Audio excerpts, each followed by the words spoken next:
Hello mga kagwanta! I'm back! I'm here! Kwek kwek! Maghaling na pug ko kay magluto ko og ulam namo. So ngayon, ako ana po ni siyang haling sa Bisaya, balay-balayon sa nako ni mga kaagwanta ha. Ako dyan ni siyang tarungon kay hindi ako marunong maghaling ba.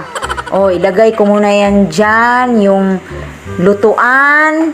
Tapos yan, nagsiga-siga na siya mga kagwanta. Karon, isunod ako ang karahay. Ayan, magluto kami ng lunch namin. Ang iluto nako daku kayong isda. Agoy! Iluto nako ni siya karon kay kanang gigutom jud mi mga kaagwanta. Nya ilunod na nako ang kay pobre man ta use oil.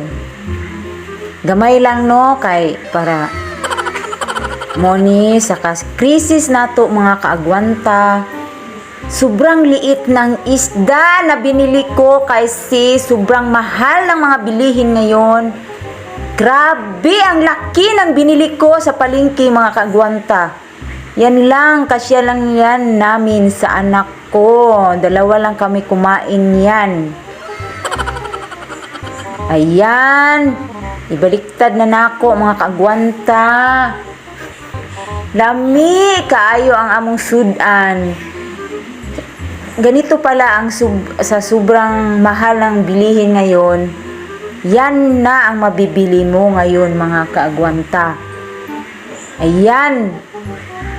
So magtiis tayo ngayon, sobrang tipid mga kaagwanta.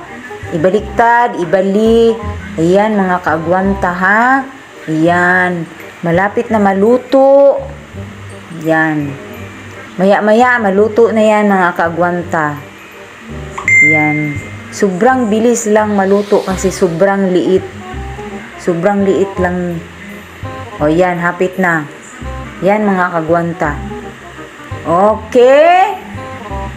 Let's go. Ayan, maluto na. Mga mi karon. Grabe, mga kaagwanta. Ayan. Now, mga mi. Bye-bye. God bless, amping.